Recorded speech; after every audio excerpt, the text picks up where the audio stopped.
The Grand Chamber of the Galactic Concord was the largest structure ever built by any civilization in known space, a cathedral of glass and light that floated at the heart of the orbital megastation called Axis Primus. And on this particular day, it was filled to capacity with delegates from over 4,000 species who had gathered to decide the fate of the youngest race ever admitted to their ranks. Humanity had been part of the Concord for 62 years, which was barely a heartbeat in galactic terms, and in that time they had somehow wormed their way into every corner of civilized space, like water seeping into cracks that nobody even knew existed. And that was exactly the problem, according to High Arbiter Velcor Than. Velcor stood at the central podium, his crystalline body refracting the chamber lights into 1,000 sharp rainbows that danced across the walls. And when he spoke, his voice rang out like glass striking stone, cold and precise and completely devoid of warmth. The humans are a problem, he declared, and 4,000 species listened. They are reckless and emotional, and they act without thinking, and they spread across the galaxy like a disease that cannot be contained. And if we do not act now to control them, we will lose everything we have built over the last 12,000 years. The delegates murmured in agreement because Velcor had spent years building this moment, whispering in ears and trading favors and collecting grievances against humanity like precious gems, and he had no shortage of material to work with. There was the incident at Korath Prime, where a human captain named Sarah Chen had disobeyed direct Concord orders to maintain quarantine around a dying colony world, and she had broken through the blockade with 3 ships and evacuated 11,000 civilians before the plague could take them, and the Concord had called it insubordination, while the humans had called it mercy. Diplomatic scandal on Axis Primus itself, where a human ambassador named James Okafor had physically struck the Drelix ambassador across the face during a formal session. And what the official report failed to mention was that the Drelix ambassador had been calmly and eloquently arguing that the Pelori species should be sterilized to reduce their population because they consumed too many resources. And there was the matter of the slipstream drive, the crown jewel of human engineering, a technology that allowed their ships to cross vast distances faster than anything the Concord possessed, and humanity had refused every demand to hand over the schematics, citing their sovereign right to control their own inventions. Velcor used all of it, every incident twisted and polished until it gleamed with menace, and by the time he was finished, the chamber was buzzing with fear and righteous anger. He introduced Resolution 8847, a sweeping package of sanctions and restrictions, would strip humanity of its fleet autonomy, force the surrender of the slipstream drive, subject every human colony to Concord audits, and reduce their voting power to observer status only. It was not a compromise or a negotiation, or even a punishment in the traditional sense. It was a leash, plain and simple, designed to turn humanity into a servant species that would continue to do all the work it had always done, but without any of the rights or respect that should have come with it. The vote was called, and the numbers appeared on the great display above the chamber, and they were devastating. 3,412 in favor, and only 6 against, with 5 minor species and 1 abstention, standing as the only voices in humanity's defense. Ambassador Lena Vasquez watched the numbers appear from her seat in the human delegation section, a small corner of the chamber that suddenly felt very far from everything else, and she did not flinch or cry or shout, because she had known this was coming for months. She was 57 years old, with silver threading through her dark hair, and lines around her eyes that told the story of decades spent fighting for a place at a table where humanity was tolerated but never truly welcomed. And she had spent those decades smiling through insults and swallowing her pride, and telling herself that patience would eventually win them the respect they deserved. But patience had limits, and hers had just reached its end. She stood in the chamber quieted, because they expected tears or anger or desperate bargaining, because that was what emotional species did, according to every xenopsychology textbook the Concord had ever produced. And they were wrong. "Hi, Arbiter Thon," she said, and her voice was steady and clear, and carried to every corner of that enormous chamber. "Members of the Grand Council, you have made your position clear, and we accept it, not by compliance, but by—" The silence that followed was so complete that the hum of the station's life support systems could be heard for the first time in anyone's memory. "Effective immediately," she continued, "the United Terran Republics withdraw from the Galactic Concord, and all human personnel and technology and infrastructure and aid programs will be recalled within one standard cycle. And we wish you well." She gathered her documents and walked toward the exit, and her delegation followed, and not one of them looked back. A few delegates laughed nervously, because surely this was a bluff, a dramatic performance designed to force a renegotiation, because no species in the history of the Concord had ever voluntarily left, and certainly no species as young and small as humanity would dare to walk away from the protection and resources that membership provided. Velcor Thon smiled his sharp crystalline smile and turned to his advisors and said, "Let them make their little gesture. They will come crawling back within a week when they realize how much they need us." But even as he spoke those words, something was already happening across the galaxy, something that would prove just how catastrophically wrong he was. On 100 different worlds and stations and outposts, human engineers and doctors and soldiers and diplomats received the same message at the same moment. A single coded transmission from Earth that contained only 2 words: "Come home." And they did. On the Rithani homeworld, a team of engineers put down their tools and walked away from atmospheric processors they had been maintaining for 20 years. And on the border stations along the Shroud Expanse, human warships powered up their slipstream drives and turned towards Sol. And in hospitals and research labs and diplomatic offices across known space, humans stopped what they were doing and packed their bags and said goodbye to colleagues who stared at them with confusion and the first faint stirrings of fear. The lights on 1,000 stations flickered as human-designed systems lost their caretakers. And communication relays that humans had built began their slow drift towards silence. And emergency response fleets that were crewed almost entirely by humans folded up and vanished into the dark between stars.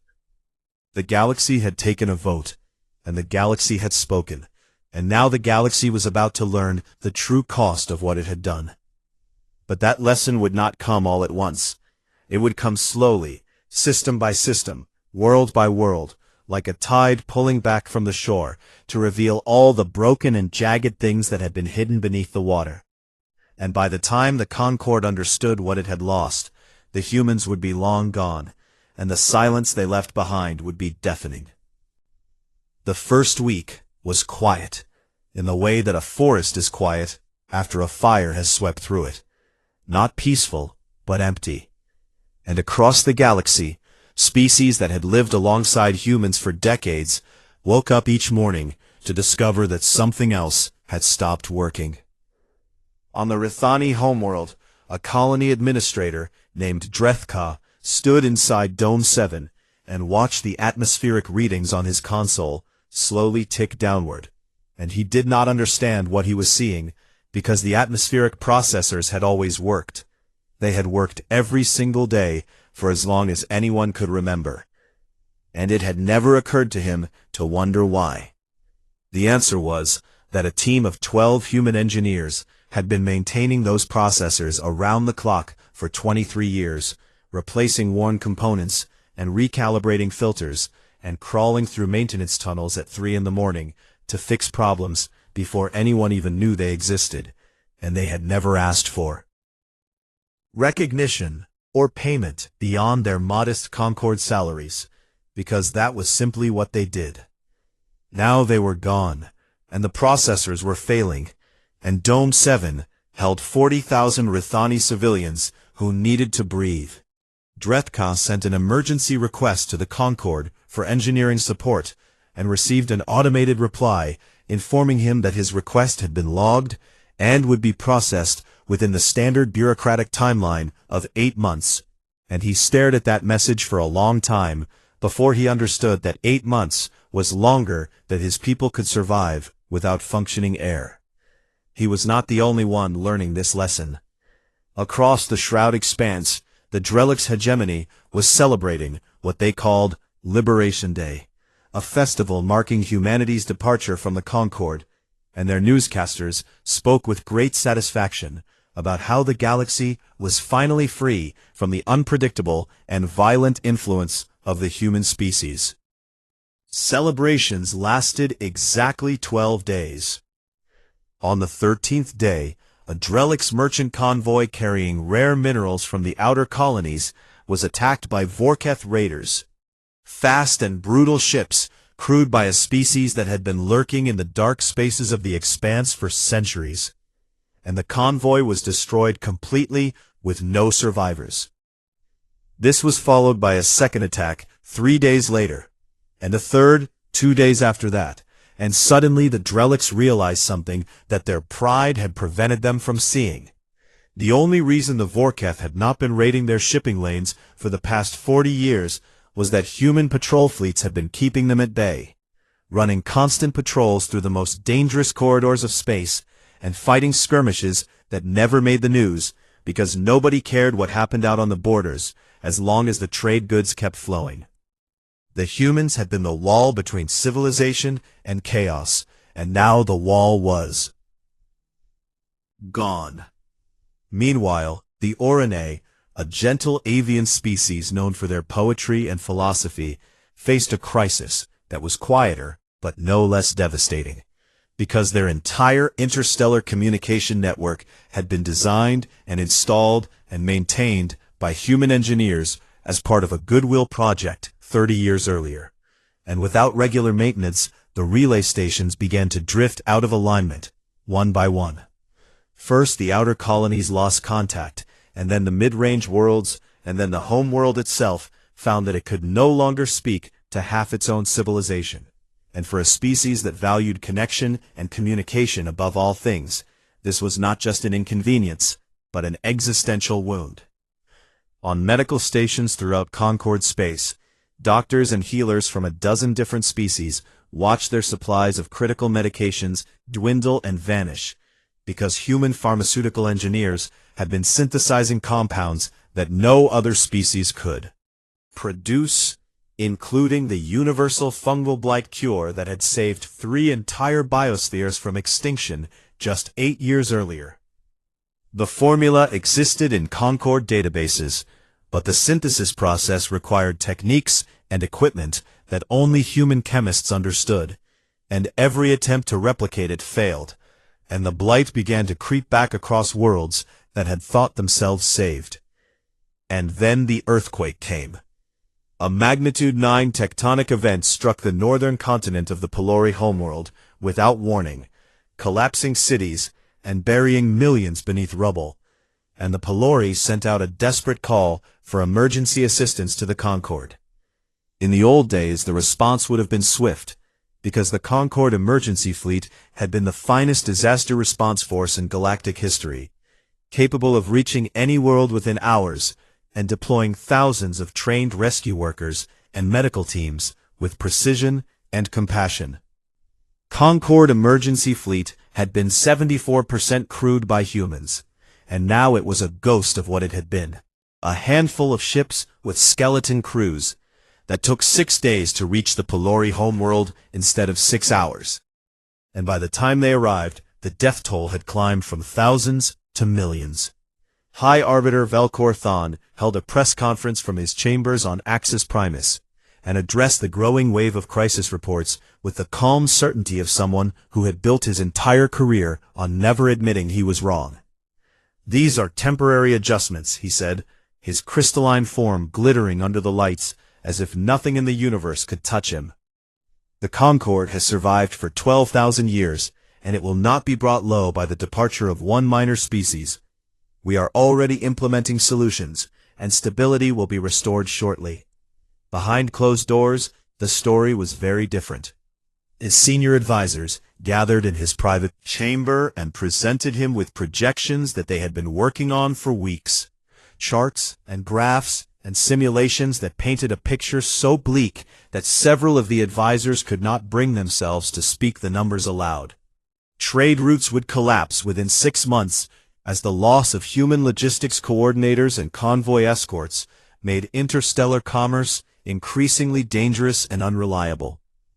And 200 worlds would face famine within a year as human agricultural programs and food distribution networks shut down. And border security would completely break down within 90 days, as the Vorketh and other hostile species realized that the only force capable of stopping them had packed up and gone home. Velcor listened to all of it and said nothing, and then dismissed his advisors with a wave of his hand, because acknowledging the truth would mean acknowledging that he had made the greatest mistake in the history of the Concord. Would never allow. But the truth did not care about his pride.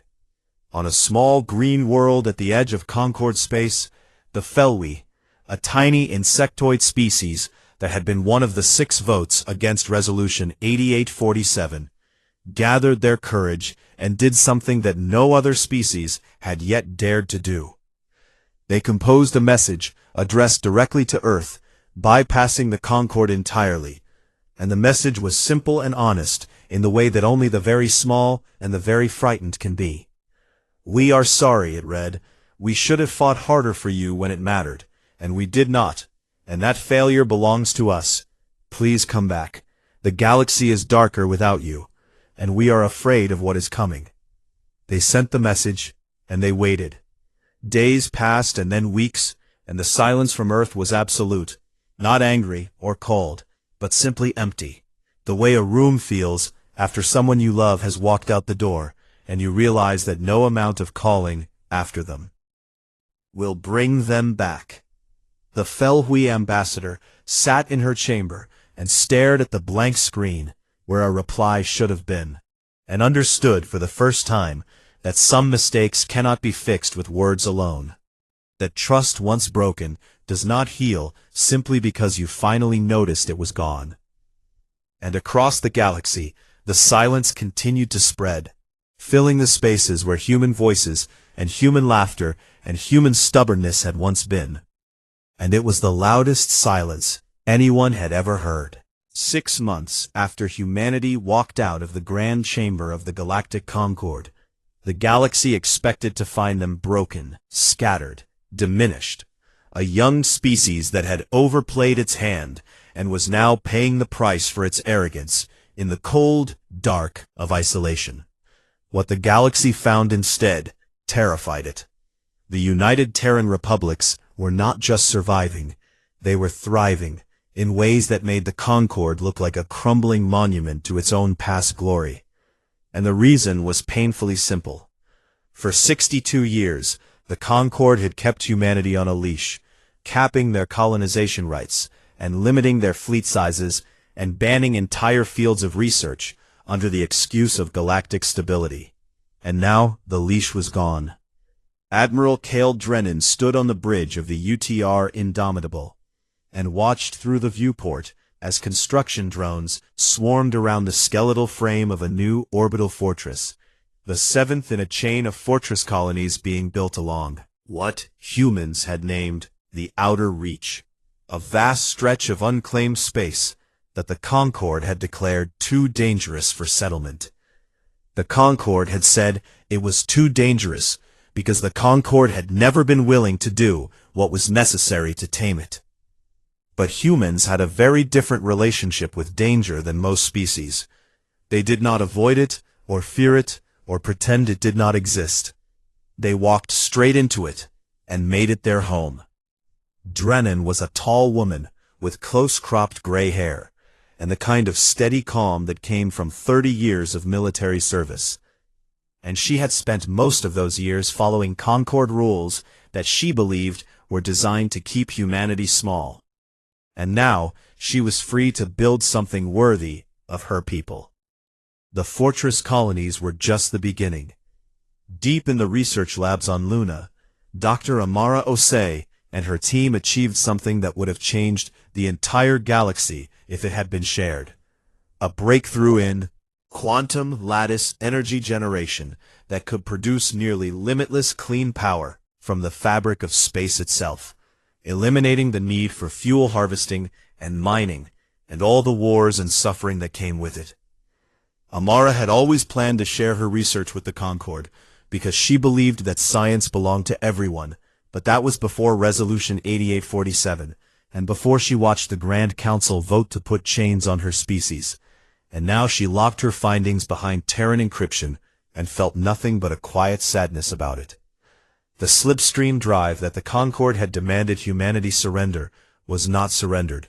It was upgraded, and the new version was called the Cascade Drive, and it was a thing of beauty, capable of crossing distances that would have taken the old drive weeks in a matter of hours. And human explorer ships equipped with Cascade technology began pushing into regions of space that no Concord probe had ever mapped. Out there, binary star systems with planets made of crystal, gas giants with rings that sang in radio frequencies, ancient structures left behind by civilizations that had risen and fallen long before the Concord existed. And they found something else, too. Something that would change the balance of power in the galaxy forever. But that discovery would come later. For now, the most remarkable thing happening in human space was not the technology, or the expansion, or the military buildup. It was the refugees. They came in small ships and large ones, in official transports and jury-rigged freighters, and sometimes in escape pods that barely held together long enough to cross the border into Terran space. And they came from every corner of the Concord. Rifani engineers, whose atmospheric domes had failed, arrived exhausted and gasping, and were immediately given housing and medical care and jobs rebuilding the very systems they had once relied on humans to maintain. The first time in their lives, they understood what it felt like to be helped without being asked for anything in return. Orane scholars, whose communication networks had gone dark, came carrying nothing but their poetry and their grief, and found human universities that opened their doors and gave them places to teach and learn and rebuild the connections they had lost. Even a handful of Drellic civilians appeared at the border, families who had fled the growing chaos in the hegemony, where the Vorketh raids were destroying everything, and the government was cracking under the pressure. And these were people whose own species had celebrated humanity's departure, and still the humans took them in and gave them food and shelter, and said welcome and meant it. One refugee in particular caught the attention of the entire galaxy. Irinax was a Shale V crystallographer, the same species as High Arbiter Velkor Thon, and Irinax had been a respected member of the Concord scientific community for over a century before deciding that remaining silent was no longer something a conscience could bear. Irinax walked into a human news studio on Mars and gave an interview that was broadcast across every frequency in known space. And the words were careful and precise and devastating. Velkor Thon is not the savior of the Concord, Irinax said. He is the architect of its grave, and every species that voted for Resolution 8847 helped him dig it. And I will not stand in that grave with them. I would rather stand with the humans who were hated for being kind, than with the Concord that was praised for being cruel. The interview sent shockwaves through Concord space, and Velkor Thon publicly called Irinax a traitor and a fool. But the damage was done, because Irinax had said what millions of beings across the galaxy were already thinking in the privacy of their own hearts. And then the intelligence reports started coming in. Networks, already weakened by the loss of human intelligence operatives, picked up fragments of something happening in the deep reaches beyond the outer reach. Transmissions in languages that no translator could decode, and energy signatures that matched no known technology. The pieces came together slowly, and when they finally formed a complete picture, it was delivered to Velkor Thon in a classified report marked with the highest security clearance the Concord possessed. Humans had made first contact with a previously unknown civilization called the Athari. The Athari were ancient and powerful, and deeply isolationist, a species that had rejected every attempt at contact by Concord probes for over 300 years, destroying the probes without warning and sending back silence, and the Concord had eventually given up and marked their territory as forbidden space and moved on. The humans had reached them in a single cascade jump, and within 1 week of first contact the Athari had not only welcomed them, but entered into a full mutual defense and trade pact with the United Terran Republics. 1 week, after 3 centuries of refusing to speak to anyone, Velcor read the report in his private chamber, and for the first time since this whole disaster began, his hands trembled. Not because the Athari were powerful, though they were, and not because the pact gave humanity a military ally, though it did, but because of what it meant.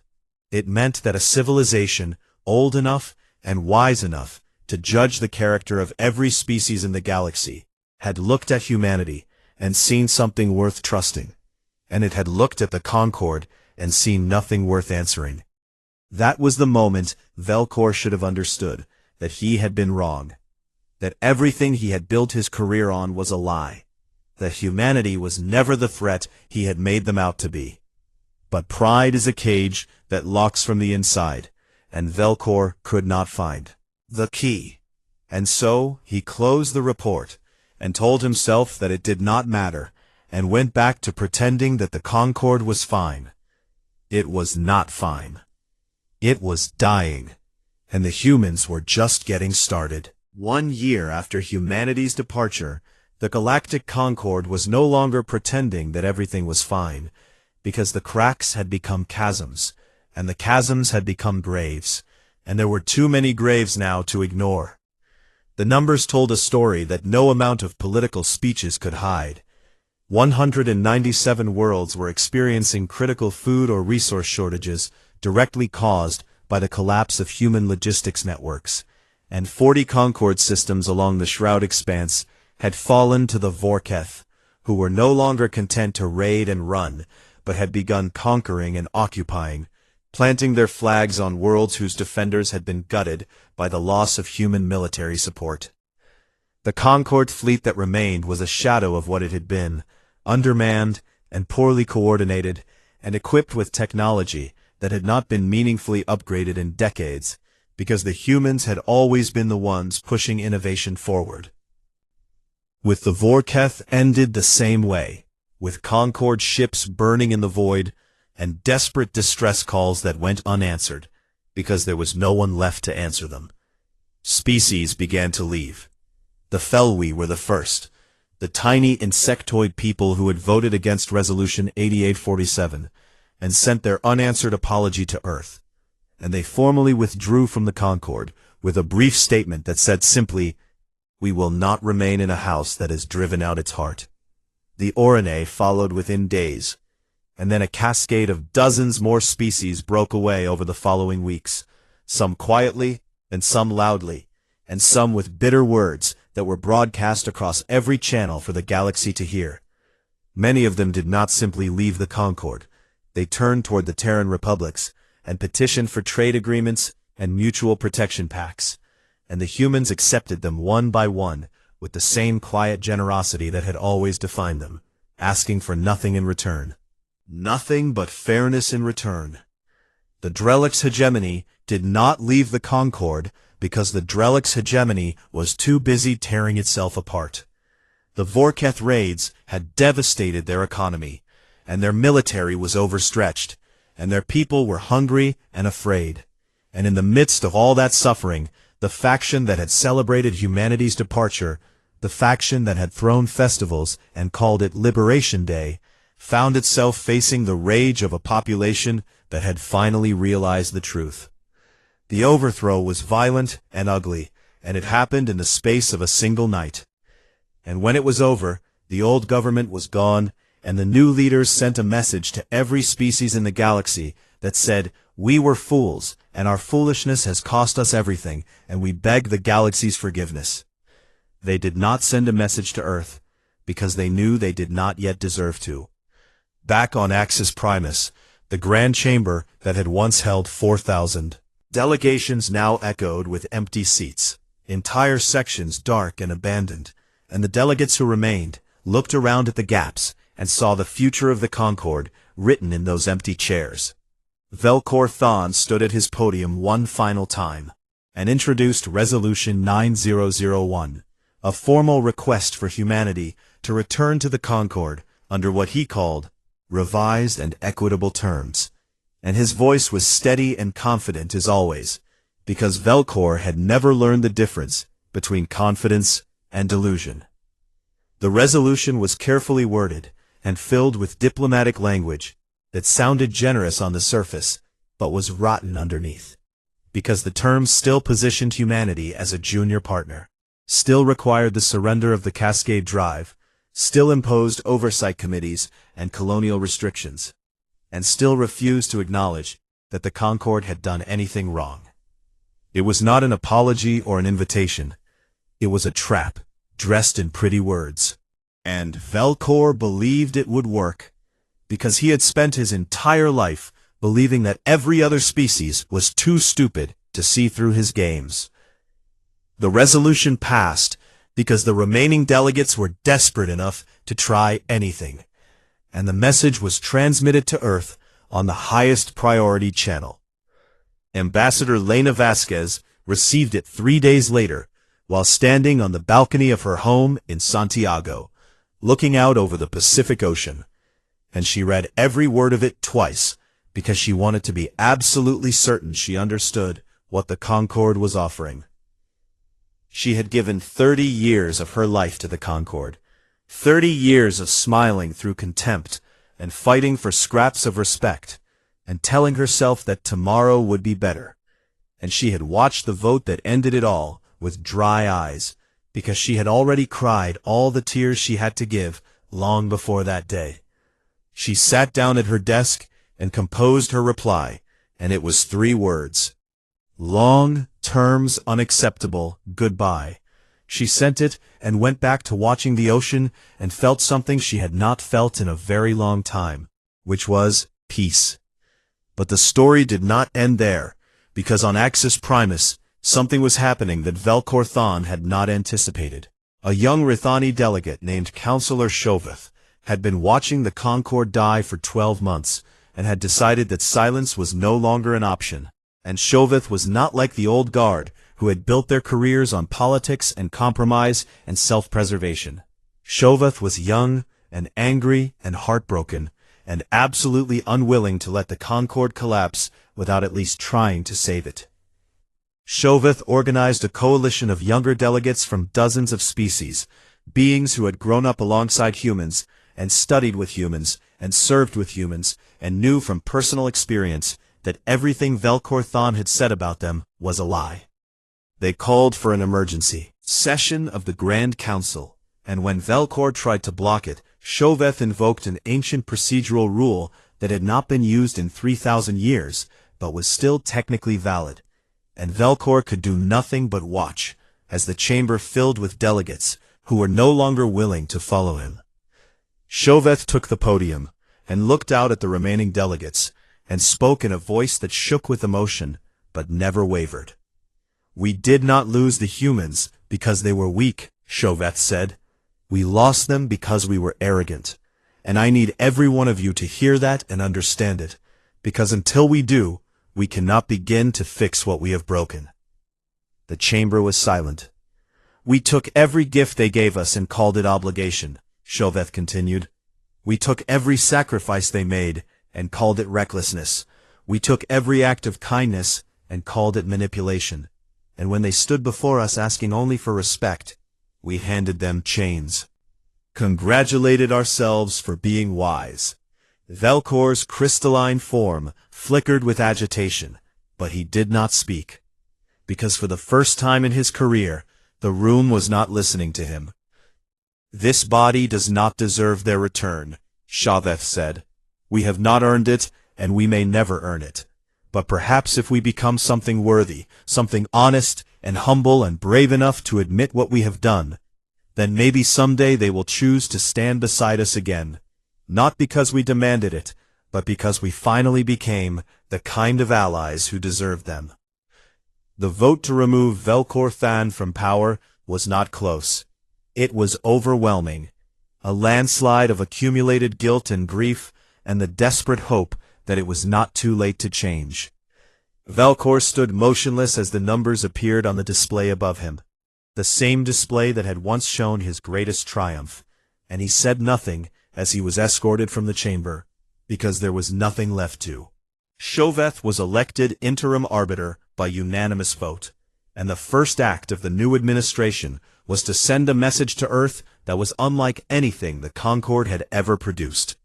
There were no terms, and no conditions, and no demands, and no clever diplomatic language designed to obscure the truth.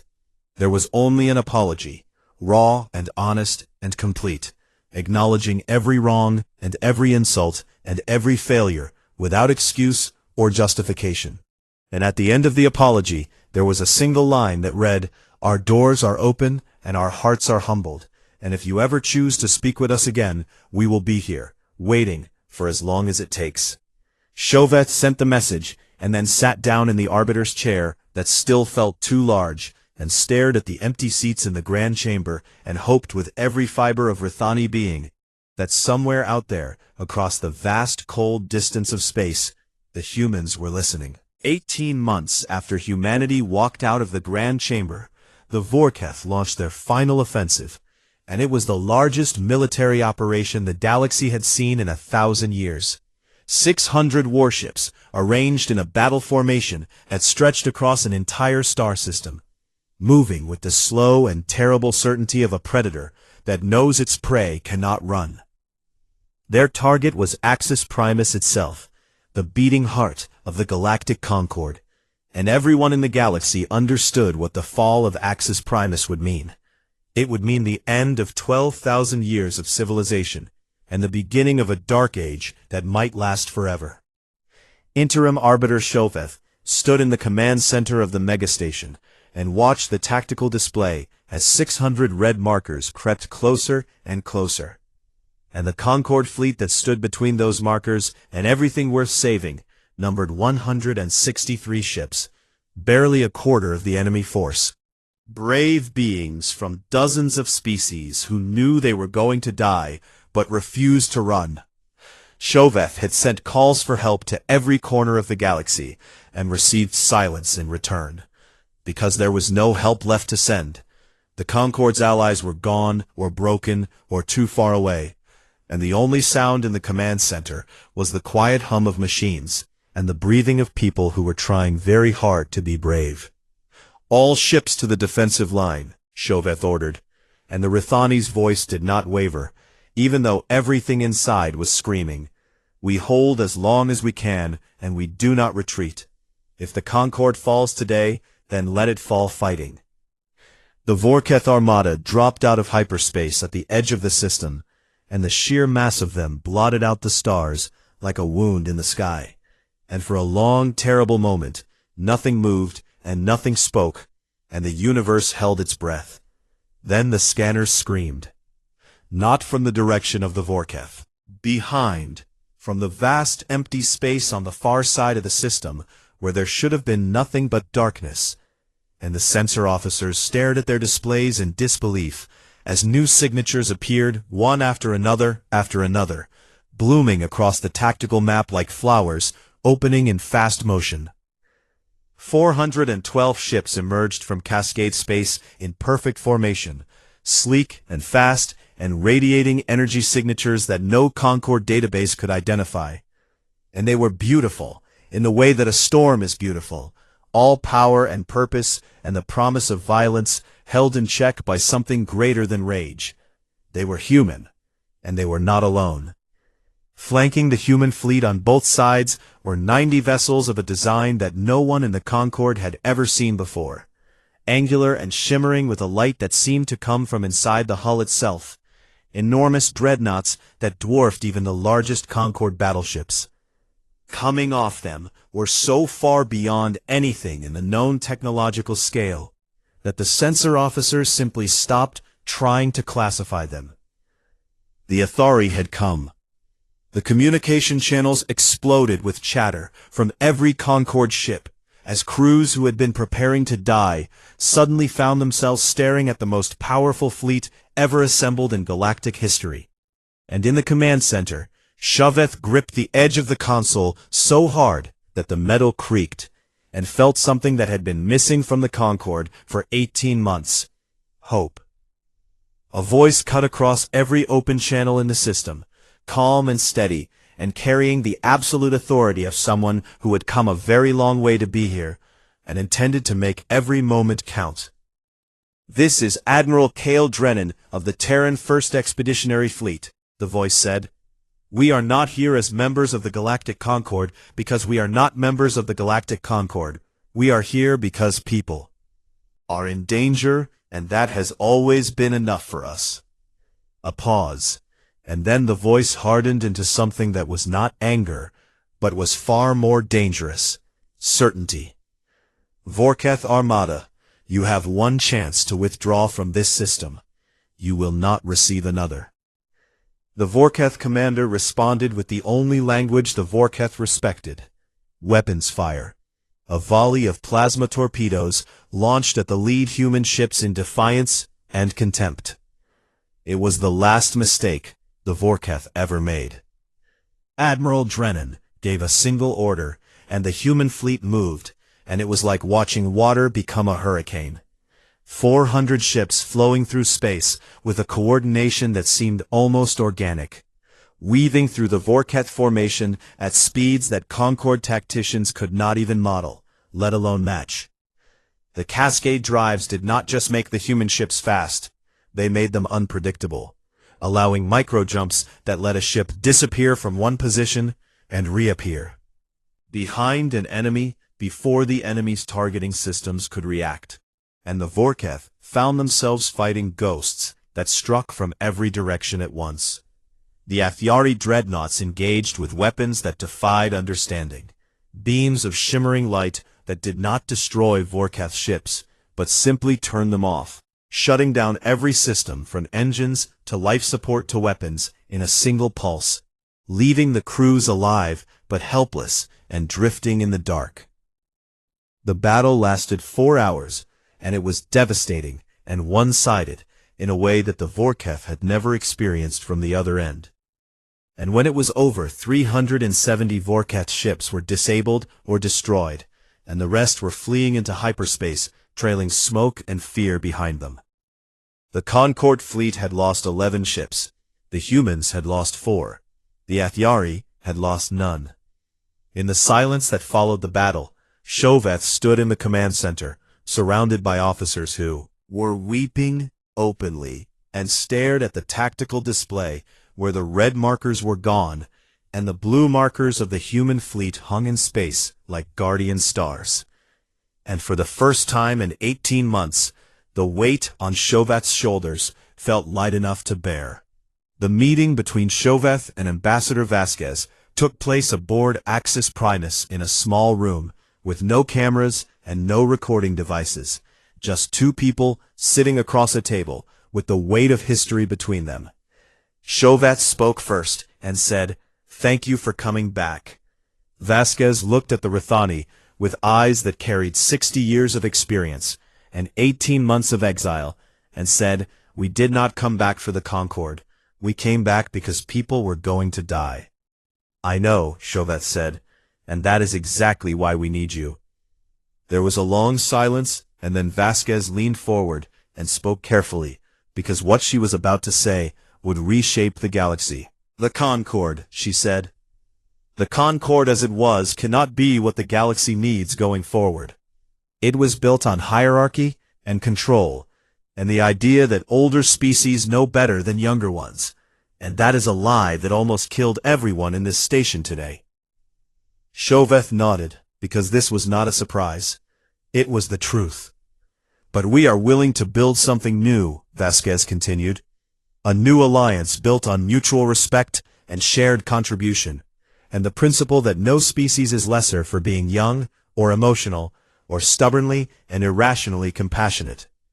She slid a document across the table, and Chauveth read the title, The Terran Concordance, and read the principles beneath it, and felt something that was not quite joy and not quite relief, but something deeper and older, the feeling of a wound beginning to heal. "These terms are fair," Chauveth said quietly. "They are more than fair," Vasquez replied. "They are what the Concord should have been, from the beginning." The founding ceremony took place 1 week later in the Grand Chamber of Axis Primus, the same room where Resolution 8847 had been passed, and the chamber that had been emptying for months was full again, not with the old delegates who had voted humanity out, but with new faces from dozens of species who had chosen to stand with humanity instead of against it. The Felwi were there, and the Oranae, and the reformed Drelix, and hundreds of refugee communities that had found shelter in human space. And the Athiari sent observers for the first time in their history, tall and luminous beings who watched the proceedings with ancient eyes that seemed to see something in humanity that other species were only now beginning to understand. Velcor Than was not there. He watched from a view screen on a distant station at the edge of known space where he lived in exile, and he watched his life's work be dismantled and rebuilt into something better, and he said nothing. Because there was nothing left to say. After the ceremony, a young Shalvi journalist approached Ambassador Vasquez and asked the question that the entire galaxy wanted answered. "Why did you come back?" the journalist asked. "After everything that was done to your people, after the insults and the sanctions and the vote that drove you out, why did you come back to save the Concord?" Vasquez smiled, and it was the tired, knowing smile of someone who had carried far too much for far too long, and would do it all again without hesitation. "Because that is what humans do," she said. "We leave when we are not wanted, but we never stop caring. And when it matters, when people are dying and hope is gone and the darkness is closing in, we show up every single time, not because we are asked, and not because we are owed, but because it is who we are and who we will always be." The journalist stared at her for a long moment, and then nodded, and walked away, and wrote a story. That was read by billions across the galaxy. And the last line of that story became the most famous sentence in galactic history. The galaxy watched humanity leave, and it learned what loss meant. And then the galaxy watched humanity come back, and it learned what love meant, and it swore upon every star in every sky that it would never make that mistake again.